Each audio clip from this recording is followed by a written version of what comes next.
So before we shift into the panel, I wanted you to turn to someone next to you and tell them one thing that you learned today. So turn to a partner and talk about something that you learned.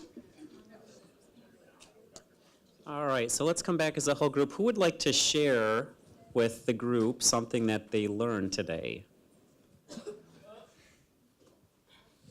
Sure. Sure. Yep. So Alzheimer's is a type of dementia. Okay. Great. Thank you. Who else like to share something that they learned today?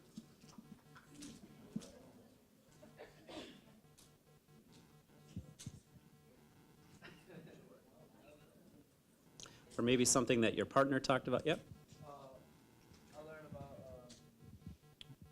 about. Okay.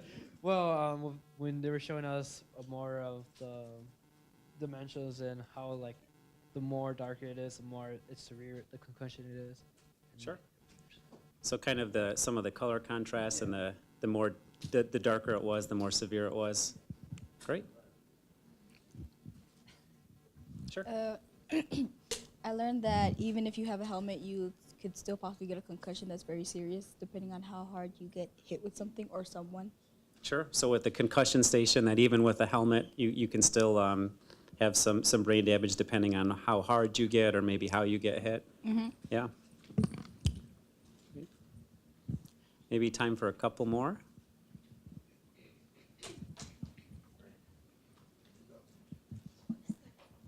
I learned that it's important to drink a lot of water so you can have fluids in your bed. Sure. So the importance of staying hydrated, drinking lots of water, so you can have. Was that related to the brain injury one as well? Yep. So you can make sure you have fluid. So that one seems to be a hit. Great. Anyone else? Well, thank you for those of you that shared. I wanted to mention as well. A big part of our mission here at the college as a community-based medical school is that, A, we have students practicing in community hospitals around the state. But the other thing that means is we're really dedicated to bringing students into our medical school from the communities in which we have a presence, and hopefully having you go back to serve those communities as future physicians. So we do a lot of programming here in the Grand Rapids area. One of the programs that I run specifically is a pipeline program, which happens in the winter.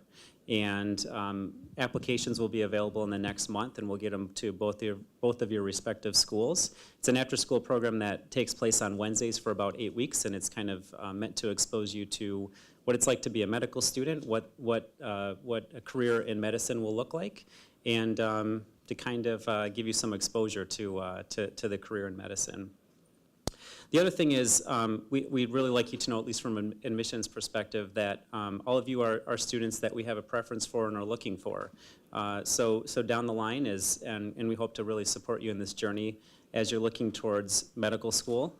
This is one in which we're already trying to invest in you even at the high school level, but we hope you take a look at us if medicine or research seems like a career that is well suited for you as you go forward. We really hope you consider us, because we're really looking to bring you into our medical school and hopefully have you serve back as physicians in our communities. So with that, we're going to transition into our panel. We have 3 researchers and 2 medical students on our panel, and I'm going to let them each introduce themselves, and then I will help moderate the panel and help select who's going to be asking questions. So we hope that you have some questions that you've been thinking about, maybe a little bit about what a day in the life looks like as a researcher in the sciences or as a medical student. Other things that you might be thinking about. What was it like in high school or college? What kind of courses did you take? Those types of things would all be great questions to ask. So with that, I will let our panel introduce themselves, and we'll start with our students and kind of work our way this way. Hello, my name is Miguel Joaquin. I was born in the Dominican Republic, but I moved to Grand Rapids, Michigan when I was about 4 or 5 years old with my family. So I grew up in Grand Rapids. I'm not sure what everybody's background is here, but I definitely came from an underserved area. I think it's okay for me to share some personal things, just because I think sitting in your chair when I was in high school, it would have been nice to know that not everybody that comes to medical school are people that just have, money for it, because it's expensive. And there's definitely a lot of barriers to kind of getting into medical school. And I think something that Michigan State provided me with was an opportunity to kind of get through those barriers. So if you have any questions about life in general and growing up in Grand Rapids and, growing up underserved or anything like that, and any doubts you have, feel free to ask me. But here I am in medical school, and I definitely would love to come back to, Grand Rapids and serve the community that really helped me. So I welcome any and every question. Hello, I'm Stephanie Parks. I am from Grand Rapids as well. Went to MSU for undergrad, and then here I am for medical school. Like Miguel was saying, I came from an underserved background as well. So if you guys do have any questions about like high school, things you should be doing in high school, things you should be doing in college, in regards to getting into medical school or just like life in general, feel free to ask.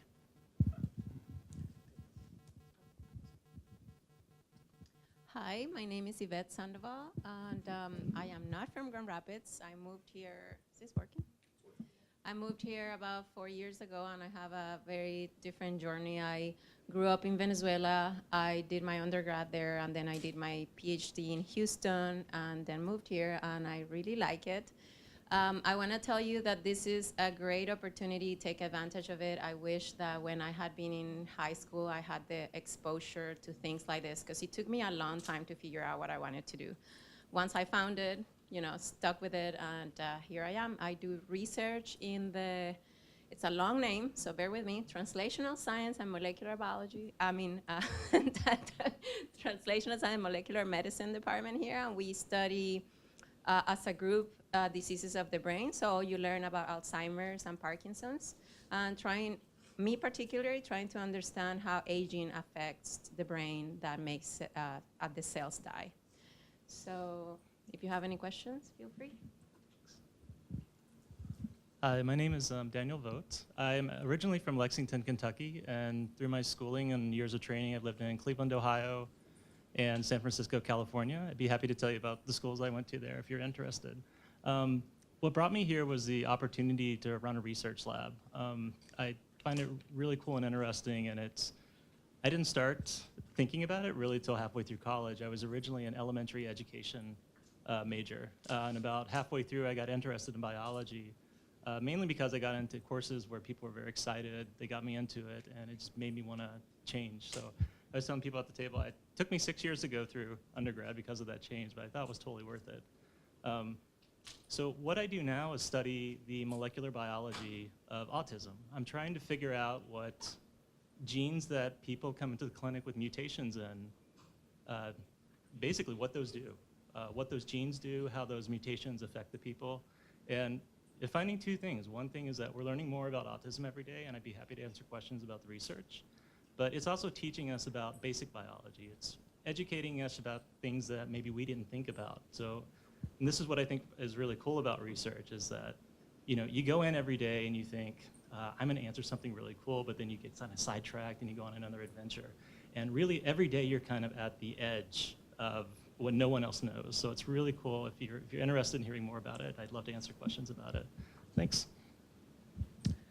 Hello, my name's Chad. I'm a lab manager in Dr. Andre Bachman's lab. We are in the Department of Pediatrics. So we study pediatric oncology, primarily neuroblastoma, which is a type of childhood cancer. My background's a little bit different. I don't have a PhD. I have a bachelor's degree from Ferris State University. So kind of early on in high school, I really knew I enjoyed science, and I kind of thought of how I could apply that. I grew up in a family that was very much automotive driven. My father was bent on me being an engineer, and I had no interest in that whatsoever. So I started looking into programs. I wasn't sure I necessarily wanted to be a physician. I hadn't even really thought about getting a PhD and being a principal investigator. But I knew I really enjoyed my lab classes in high school, and I liked the hands-on part of being in the lab. And so Ferris State University had a great program for what I was looking for. It was a biochemistry program, but driven to be, lab specific. It was a degree in biotechnology. So when I graduated, I started working in a hospital in the Detroit area, and was working with a really great investigator. Really challenged me and was, and kept me interested in the direction of the lab. And I joked with her that it was kind of a pro and a con. She treated me at the same level as she would treat any of the other principal investigators who have PhDs, which I think in part it led me to not pursue a PhD, but I think it was also good because I think she saw that I really enjoyed being in the lab and the lab environment and the day-to-day tasks of what was going on in the lab. And so that's kind of the position I've stayed in, and I think it's really benefited me. And kind of the most intriguing thing and the most exciting thing to me, like Dr. Vogt was saying, is being in the lab every day. It's like you're on the cusp of finding something new. I mean, you're constantly scouring the literature, looking for things that people have done before. And when you find something new and then you start searching and nobody else has found this, that's a really cool and exciting feeling. And then you have this rush that you want to get that out and be able to tell everybody, and that's part of the publication process. So that's a bit of my background. So we'll open it up for questions. And whoever breaks the ice with the first one, I'll be sure to get you a really cool piece of admission swag, a t-shirt or something cool. Okay.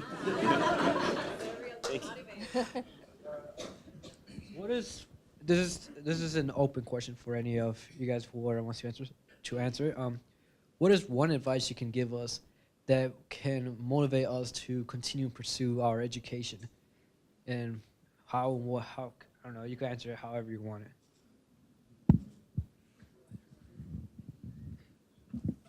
That's a great question, because I think that's one of the hardest things is to kind of find something that you can hold on to that will keep you motivated, because it's a long road. You do 4 years, obviously high school, and then 4 years of undergrad, maybe 5 or 6, depending on, switching majors and roadblocks and maybe classes that you have to retake or not. So it can be a long road, and then you have another 4 years of medical school, or you go for your PhD.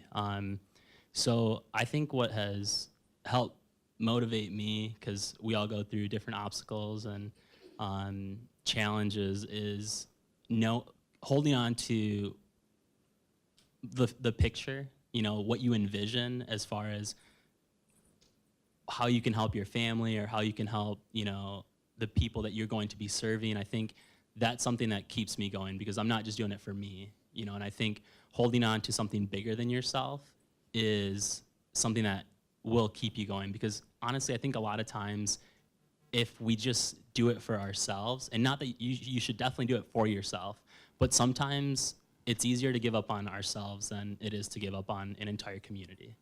That's what keeps me going.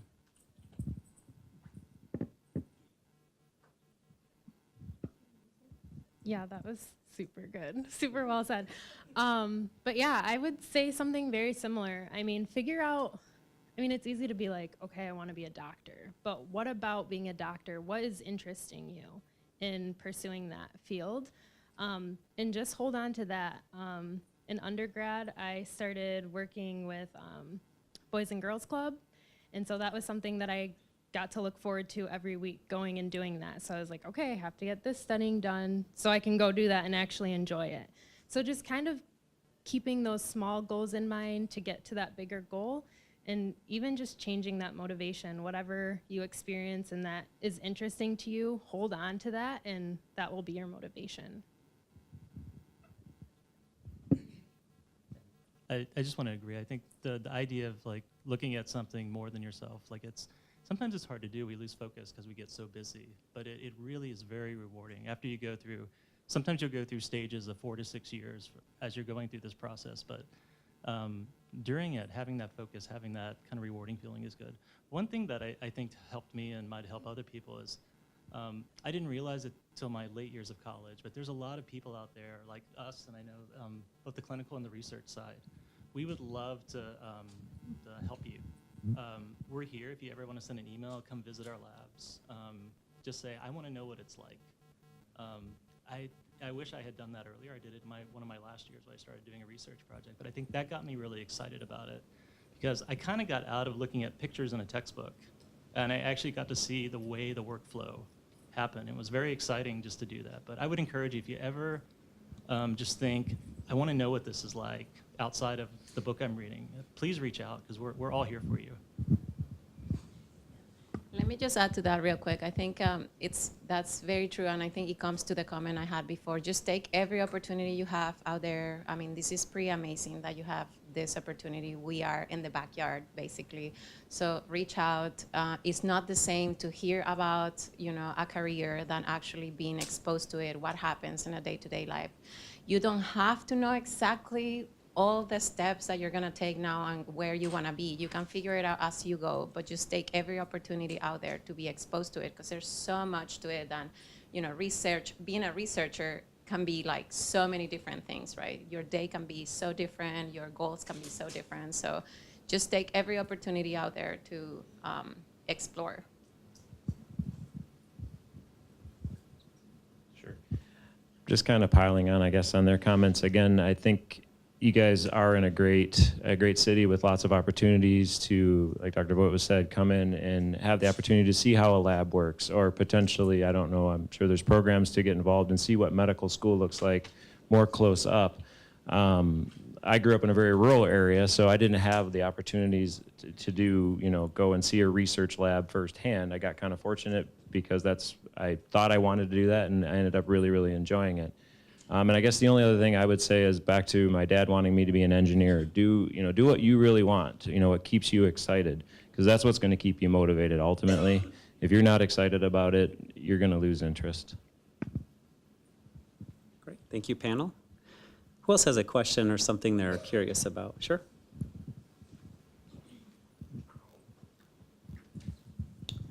So what challenges did you guys face and how did you overcome them?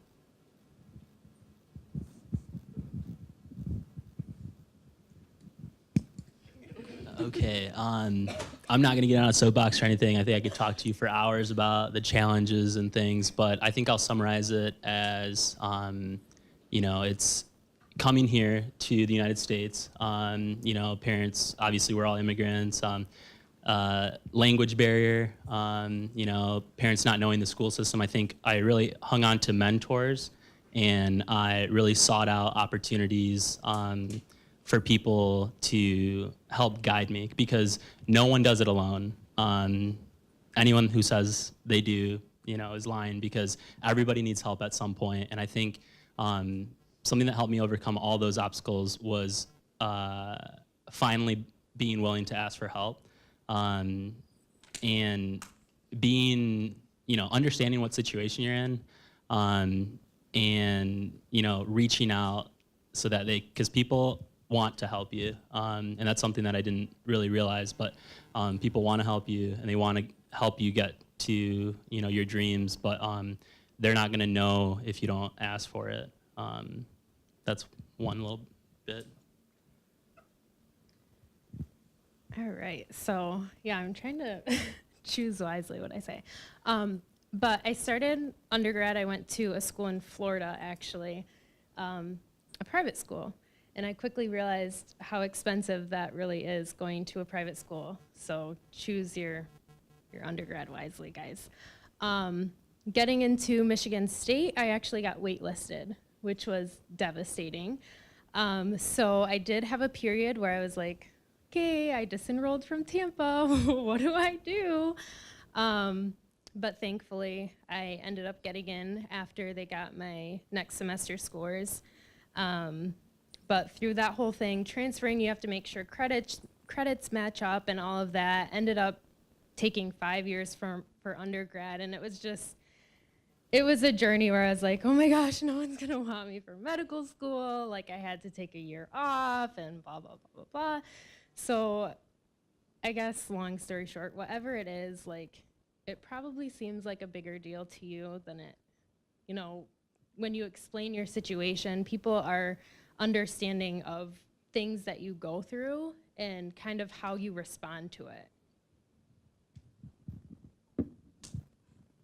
Sure. Well, challenges are many, like they both said. I can share with you when I first decided that I wanted to, so I did my undergrad in Venezuela, and I moved here looking to pursue further education, like a PhD.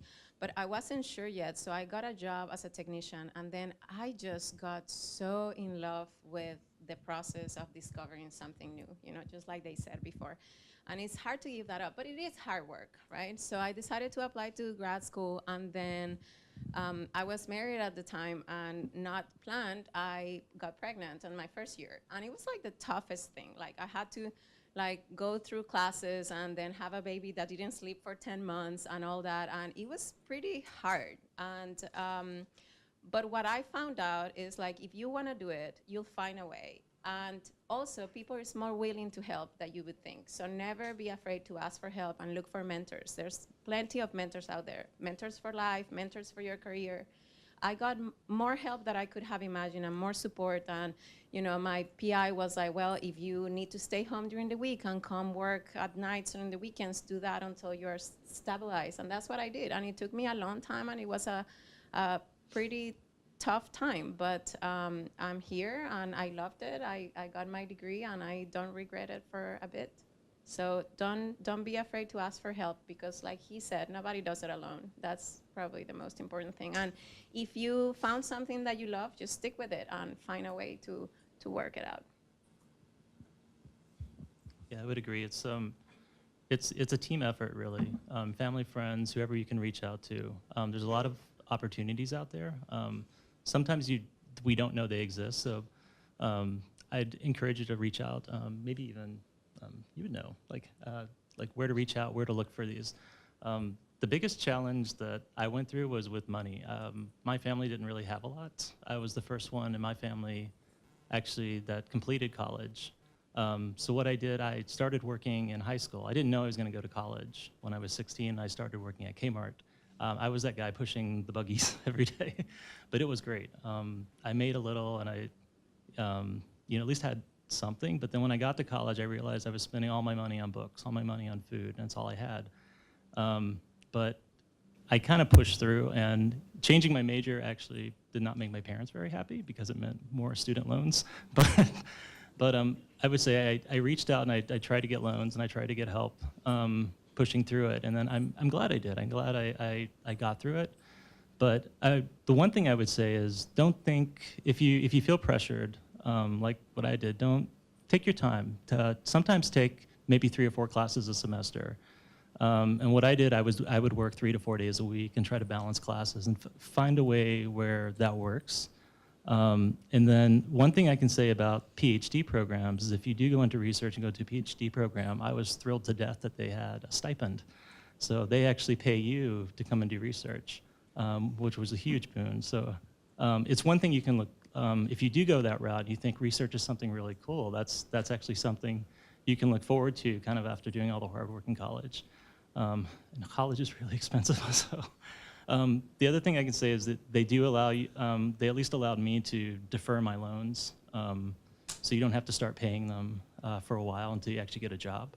And that was really nice for me because even in grad school, you don't make a huge stipend. But I would say definitely reach out, talk to as many people as you can, talk with the colleges as well to figure out what kind of opportunities there are, because there are a lot of opportunities for, say, scholarships and help like that. And I wish I had known more in high school. I wish that I could have reached out a little more. But yeah, I'd say definitely reach out, talk to everyone. Again, it's a team effort. We're all in this together and we all want to help you. And please, I would say even if you don't know who to email someone at the college and they'll definitely direct you in the right direction.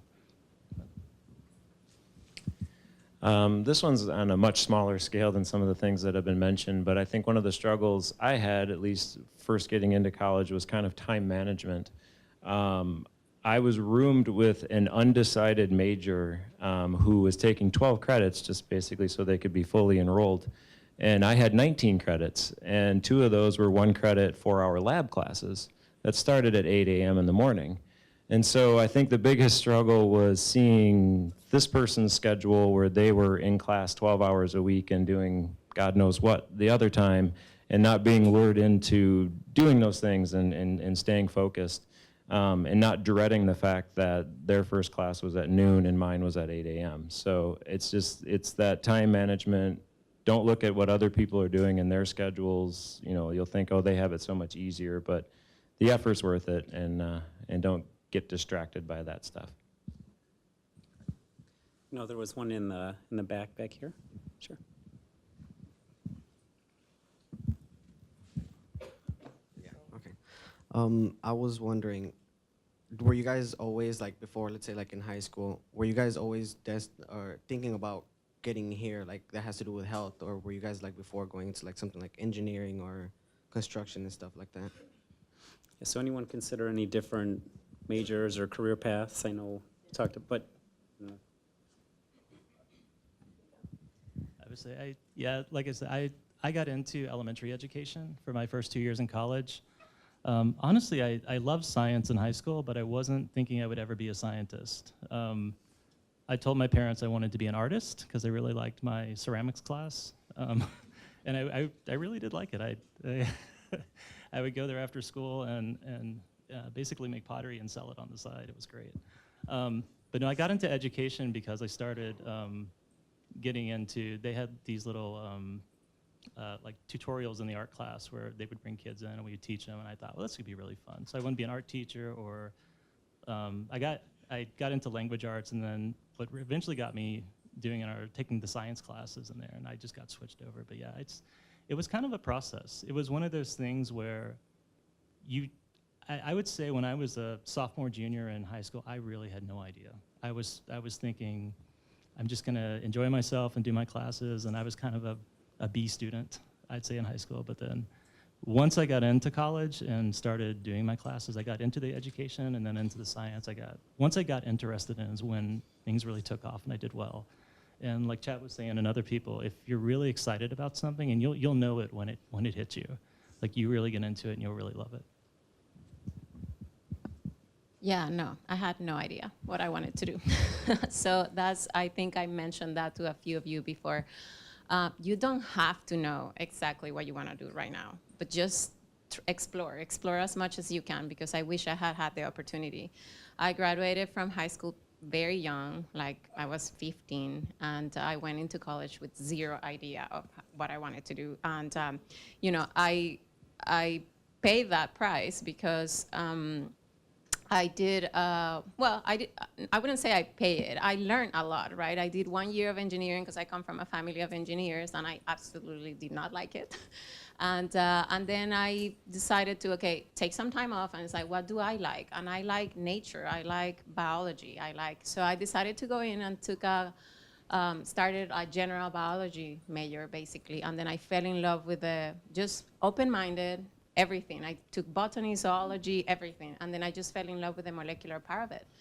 Biochemistry, genetics, and all that. And that's how I started knowing. And then when I said, well, I want to pursue further education, I was also totally open-minded. I rotated in many labs when I finally moved to Houston. And I found a lab that was doing gene therapy, and I was like, oh my God, this is so cool, you know? And again, it was serendipitous, right? Like just by talking to people, I managed to have that exposure, and then again fell in love with it. So then, did that, and my project happened to be in neurons. So now I moved to a neuroscience department, and now that's what I do now. So be open-minded, but keep exploring always, because you don't have to know exactly what you want to be now.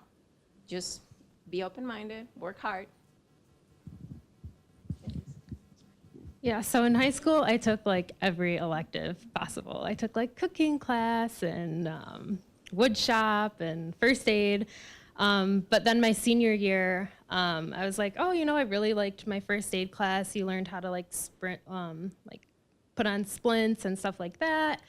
So there was actually, through Kent Skills, I was able to go to Blodgett Hospital and work in the burn unit, which was amazing. I don't know if the program still exists, but if it does and you guys are interested in healthcare, it's an amazing opportunity. You basically go 3 times a week and you're shadowing a physician, a PA, whoever it is you want, and it's a great opportunity. That was kind of the point where I was like, this is so awesome. I know that this is what I want to do. So take every opportunity to try different things. Even if you're like, there's no way I would ever be an artist. I suck at art. Just try it for one semester. Like, you never know if you're going to end up falling in love with it. Yeah, just to echo everyone, I think exposing yourself, being open to opportunities, that's the best thing you can do, because you're not going to know what you want to do until you try it.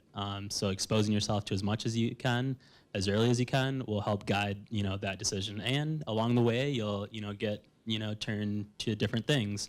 I started working at a doctor's office in high school, doing medical records, and I really saw myself in that environment, working with patients, being a staple in the community. So I think I knew early on that I wanted to go into medicine, but I think, like everybody said, exposure is everything. Other questions? We got one here and then one up front. How often are y'all having fun here? Like, yeah, is y'all having fun?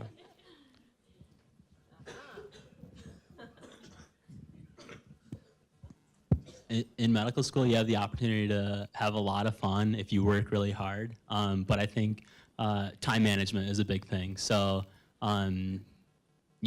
get your work done and then you have a good time. But we'll do like get-togethers downtown. Art Prize is starting up. We usually get out. I mean, it's a lot of work, but there's also time to, I go to the Y, play basketball, or rec league, sports. I think we do a lot of that. So there's definitely time to enjoy yourself. It's not all doom and gloom.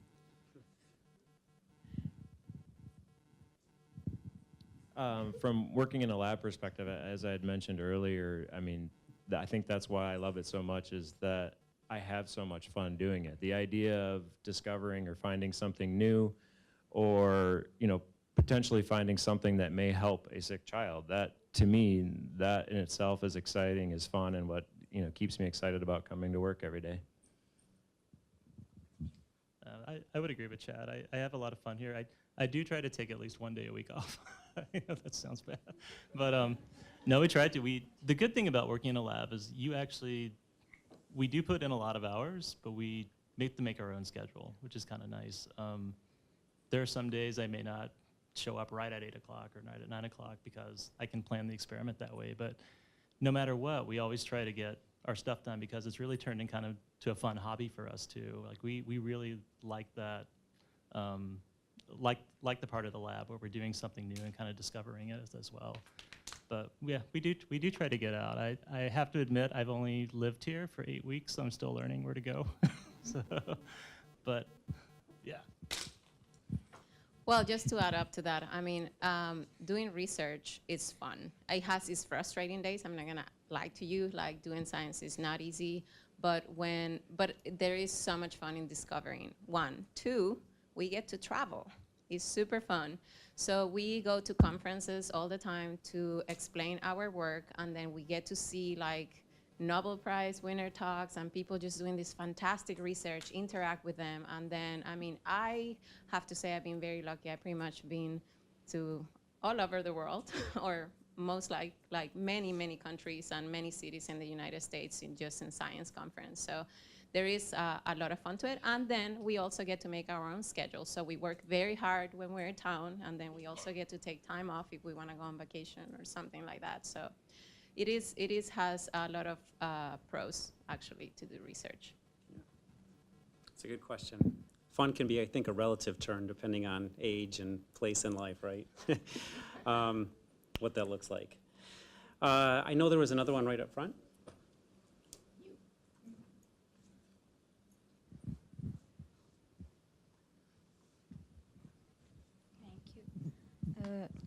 Were you guys able to maintain good grades all throughout your many years of college? And if so, how did you achieve those good grades? It's a good question about academics and how to... That is a great question. And I will say that I was not able to maintain awesome stellar grades throughout even medical school, even now. I think, so to take you from the beginning, let's see, 3rd grade, 4th grade, I hit a real rough patch.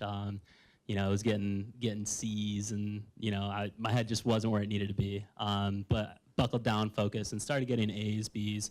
High school, I definitely, things just came pretty naturally. So I did really well in high school. I was a 4.0 student throughout high school, and then I was like, college, all right, bring it on, like, you're nothing. First semester of college, 4-pointed it. I was like, wow, this is easier than high school. And then second semester of college was just probably, it was just terrible. I think I got like a 2-point something, which is bad, right? And a lot of times, when I've sat in panels, I'll look at people that I'll be in your seats, and I'll look, and I'm like, man, no one ever got a bad grade. No one ever failed the class. Like, everyone's perfect. And no, like, I did pretty bad. I picked up my grades again, so I started, gaining the momentum back. But I had up semesters and down semesters. But I think something that helped me get good grades was, again, asking for help when I needed it. And also just trying to be better at time management. But I also just relentlessly kept trying. I never gave up, even though I went to an advisor, pre-med advisor, after that semester. She was like, honestly, like, you're not gonna get into medical school. That's what she said to me. And I was like, wow, like, okay, that's one person's opinion. And I just let it roll off my back, and I kept trying, and I was able to, come here. But you're gonna go through, some rough times. As long as you try your best and ask for help, and really just keep at it, because you're going to accomplish what you want if you just keep going. If you keep trying, if you keep working hard. I'm an example of that. So if that helps anybody who's ever gotten a C in a class or something, I know all of you are all straight A students, but it's a real life out there, and I think we don't hear that enough. Yeah, so high school, like Miguel, I was fine. I was like, okay, like, I'm so ready for college. And then I moved away from home, and I was like, yeah, I'm away from home. Like, I can do what I want. First semester of undergrad killed me. Like, all of my confidence was gone because I did really bad. But yeah, also getting waitlisted was very motivating. So I did a lot better, obviously, got into MSU, and you'll find, like, there's classes that you're required to take for your degree. And some of them you have absolutely no interest in, but you just have to take them. So for me, organic chemistry was like the death of my existence, basically. I got a 2.5, which is like, I think the minimum you can get to still pass. So, you're not gonna like all of your classes, and you're not gonna do well in all of your classes no matter how hard you try, but just keep trying. Like Miguel said, reach out to people. There's always tutors. There's always someone there that's willing to sit there and explain things to you. So just keep going, find that motivation, and stick with it. And one more thing of advice is learn how you study. Because I think that's something that I really struggled with, was because things came so easily in high school, I didn't know how to study. So when I had to study, I was completely lost, and I didn't know what to do. Because if I didn't just get it after reading it, then it was kind of over, and I was doomed for the exam. But learn how you study, whether it's repetition, or whether it's visually, or hearing videos or watching videos. It's learning how you study could be the best thing you do for yourself right now. I second that. That took me a while to figure out as well. I was pretty fortunate. High school came pretty easily to me as well. And then getting into college, it was one of those things where there were students who could skip lecture, just read the textbook, and they would do fine in the class. And I found out pretty quickly I was not one of those students. I had to hear everything orally.